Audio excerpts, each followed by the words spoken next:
Welcome to this video. Today, we are going to take a look at the Dr. Glossy Rim Brush. And you know, I am a huge fan of cleaning tools, rim brushes, wash mitts, drying towels, and everything that goes with it. And you also know our extensive rim brush table. It contains all the dimensions, all the features, and all the gimmicks that a rim brush can offer. Because such a tool must simply work as perfectly as possible on a vehicle or specifically on the rim.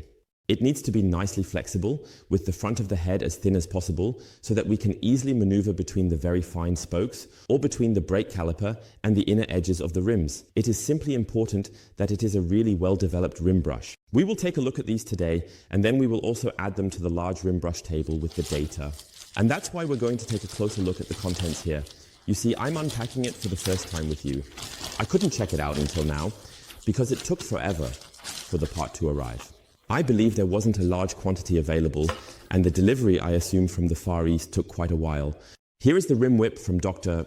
Glossy at GP Performance. It's all presented in a typical purple and white tone, just like the other products. I think it's really cool that they keep picking up the color theme, even with the glass cloth, for example. The drying cloth is completely purple, and it actually fits quite well that this microfiber structure also features this shade. It's just a cohesive system. Is there anything else exciting on the packaging? The right length for your needs. That's how it should be. 23.5 to 30.5 centimeters for perfect handling when hanging on the wash bucket. So here we can also start with the features. You can easily use this small hook to hang it somewhere. Whether it's on the wash bucket, somewhere in your garage, or wherever. You can then hang it up nicely here. Other rim brushes solve this with a small hole. This is simply a different solution. Here you have this little hook and you can hang it up anywhere. And you can already tell the rim brush is really short. So here, how are you supposed to reach the rear area of the rim? Quite simple. You can loosen this small rotating head at the front. Let's quickly check if there are any really important pieces of information that might remain hidden from us if we don't read through this now. No, I don't think so. We can skip the rest. Here at the front, you can simply loosen this cover, a little tug, and then you can pull this out, giving you the full length, measurement, and so on. Let's take a look at that right away. First, let's talk about the general structure. You have these rubberized areas here, indentations where you can place your fingers. 4 of them for people who have a total of 5 fingers. So that works well. You also have the option to use it briefly to clean your rim edges, because now we come to the head, which features a microfiber structure that I don't see in many rim brushes. Most manufacturers rely on finer microfiber material. Here we have these twisted bundles. I hope it can be seen clearly here. Once again, as mentioned, in white and in purple. And here I must clearly say it reminds me more of a tire sidewall brush than a proper rim brush because it feels very solid when it compresses. I believe this could pose a bit of a challenge if you have less space between your spokes and your brake calipers and the inside of your rims. But we will take a look at this on several rim models shortly. Let's measure briefly first. So the shortest option here should be 23.5. Yes, just about 23.5, 24, that fits and is the longest position. I don't think any of you here will set it to half like that, but you can adjust it completely as you wish. I can't tell you how long this mechanism will work well. That will only show in long-term testing. But here, we have the maximum length. When you compress it all, back and the flat back side is at 32 centimeters. And what did we have on the packaging?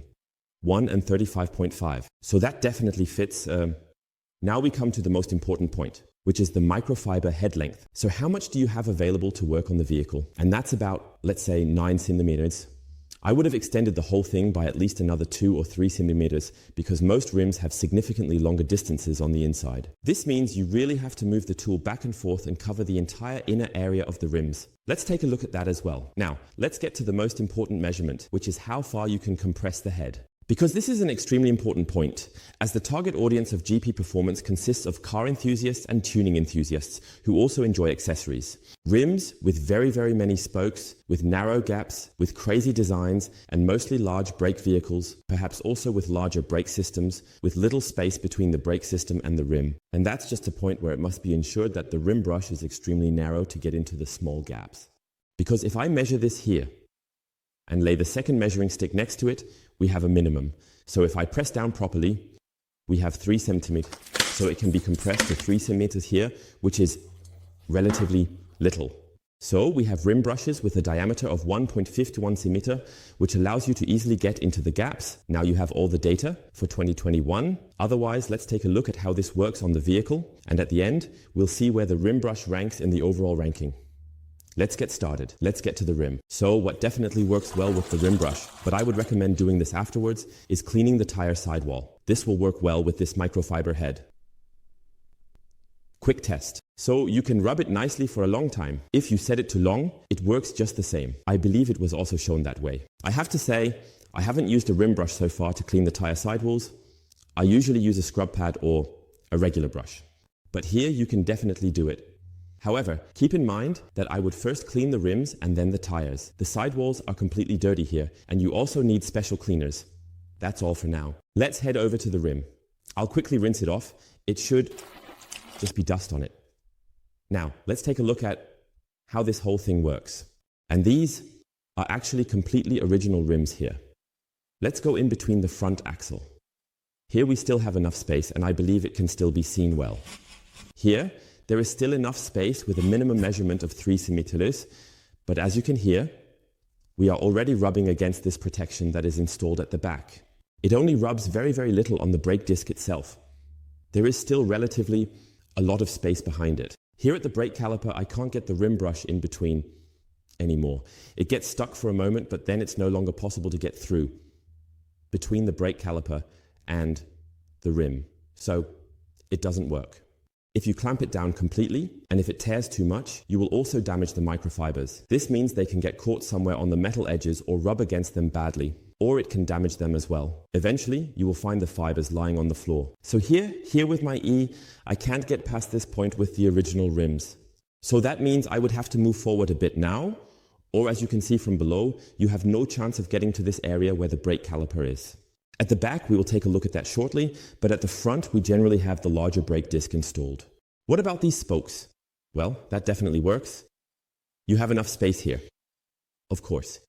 It's basically like using a kind of wash mitt because the fibers are very, very large and coarse. But here you have the problem. Logically, I think that's about 1.5 centimeters, so you have no chance here at all. You can also see here how much it compresses. Here at the front, the loose fibers are still pressed together, but you have no chance of cleaning properly in depth here, and you have absolutely no chance in these gaps. And you always encounter this plastic in a life that is built in here. You can see here it is fixed on such a mesh and then pulled over this plastic cylinder, at least that's how it feels. But it is definitely way too wide. So here with such rims and such gaps, that's why I always provide you with the measurements. It's extremely important. You have no chance of cleaning properly here. And here, you can hear it, the rim brush will eventually not hold up anymore.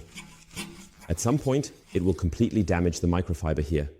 And you can also see it here. Just look at the front. They are already starting to get roughened up here at the front. And if we take a look at a side that we haven't gotten to yet, it looks like this. Normally they look like this, but when you work with it a bit, the microfiber bundles start to tear apart here at the front. This is simply because it rubs somewhere inside. So you need to measure carefully with your vehicle to see if you can fit in here. For my rim, it's not optimal to use.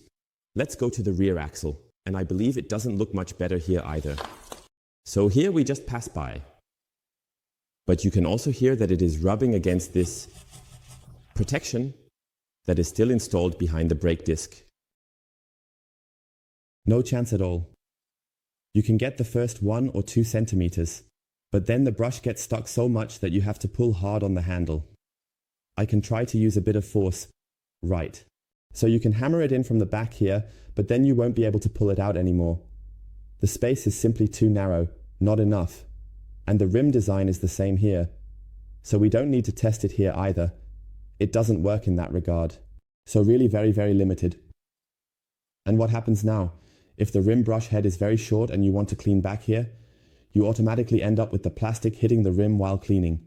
And if you have very sensitive rims, high gloss black, and there might be a bit of dirt on them, then you can also see how nicely you can rub the handle over this surface. And that's why I'm not a fan of rim brushes that have such a small short head. So you definitely need to go at least this far or be another 2 to 3 centimeters longer at the front to ensure that I don't have to reach so far with the handle and the small transition into the rim.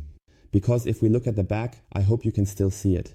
Now I am at the farthest point and look, there is contact with the metal everywhere. So gentle is not how I would describe this. I don't like it very much at this point. Let's move on to the ME. First of all, here at the front axle we have 20-inch rims, and yes, the brake system is a bit larger. Let's see how we can get around this. It's always a combination. Just because it's such a vehicle doesn't mean it won't fit. But here, it actually fits a little better for the vehicle. So here there is more space, maybe about 3.5 centimeters, which fits. Here at the spokes there is also more space again. This can be seen clearly here. So this would work well with the rim brush in this regard. You can also see these screw holes here. You have to kind of drill into them a bit. Well, you can tell here that they are too small. You can't really get in there properly. You can clean with a rim brush, but you can also use a brush. However, it's always best to do it with a tool. 2001 at the brake caliper. Never. Right? So here it gets completely stuck. This is the widest point, as you can also see here at the cutout. Up here is the narrowest point, and you have no chance. You can't get past. This means that in the entire area from up here, you can still use this indentation in the middle. You can slide in a bit between, but then it also gets stuck. Down here at the point where the nose is, you can't go far. There, you will already hit against the plastic inside. Up to here, you have no chance of cleaning the rim with this rim brush. This means that effective cleaning is not possible on this entire section. How does it look here? The distance here fits, and you can easily get in between. We definitely have at least 5 centimeters of space here. The rim design is the same, but let's see if we can get past the brake caliper here. No chance back here either. It gets completely stuck. So here the brake caliper area is a bit smaller, which means you have the option to get around it from the top and the bottom, but right where the brake caliper is, you get completely stuck. The rim brush is simply too wide for that. So, a minimum dimension of 3 cm is no longer standard, but there is a bit more to add in the conclusion. But let's take a quick look at where the rim brush fits in here.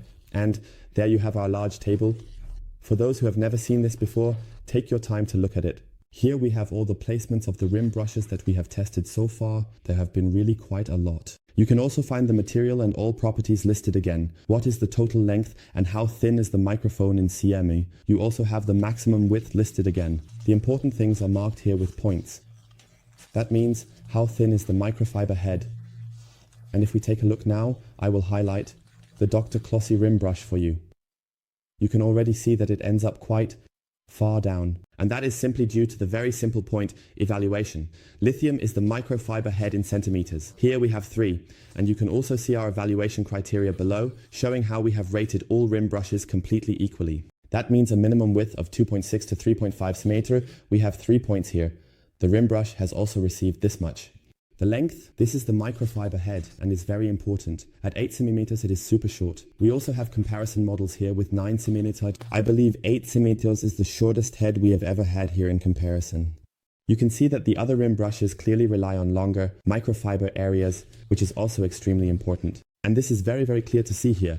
There are also a few exceptions with the special versions, but you can just take another look at that here. They were also rated evenly here with 3 points. So, a rubberized plastic-coated brush neck. Yes, that is included. There are no points for this. Hand protection. There are no points on this either. Does it have it or not? This is just for your information. However, we are now returning to a point about flexibility. The rim brush is not flexible at all, meaning that 100% of the pressure is transferred to the surface.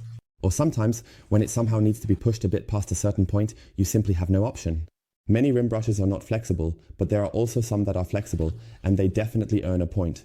In this case, however, no point is awarded. Then, the visibility of dirt on this white purple is given, so there is definitely a point. And here, what is actually standard nowadays, which all reasonable rim brushes have, is a microfiber cover that is removable, so you can wash it, clean it better, and also replace it in case it gets damaged. Because here, you definitely need to buy a new rim brush. So, yes or no? If so, there is definitely 1 point, and there is an additional bonus point if you can even purchase these covers separately. So here you can see that this is also not replaceable, nor can it be purchased separately. This means we end up with 3, 4, 5, 6, 7, 8 points in total, because at a price of $20, we can also take another look down here. For $20 to $24, there are 3 points. Even if it had cost $19 or $18.99, we always round up to the nearest whole amount, and with 1 cent, we naturally round up to $20. Even if we had 1 more point here, it would have been at 9 points, then it would be somewhere here. So the rim brush wouldn't have been pushed up extremely because of that. So here in the last 1, 2, 3, 4, in the last quarter, it is definitely included, and that's why it ended up very, very far down here. If you have any questions about it, feel free to leave them in the comments below. Otherwise, take a look at the table. I will also link it for you below and in the video. There you can find everything you need with all the measurements and all the features. This is really very, very labor intensive here, so for me, it's a clear initial conclusion. A lot of potential has been wasted. Here, one should have definitely taken inspiration from other good rim brushes to highlight the important features. In my opinion, this was not done. And in the end, we come to the price, which I believe is 20, and it is quite clear that this is way too expensive for what I am getting here. So there are definitely much better alternatives with more sensible features. And that is my first impression of this model. Until then, folks, you're Sebastian, and feel free to share your impressions of the rim brushes below, even if you haven't used them yet. You have 7 images here. You can compare them with the other rim brushes. I'm looking forward to your feedback. Until next time, take care. See you in the next video. Bye.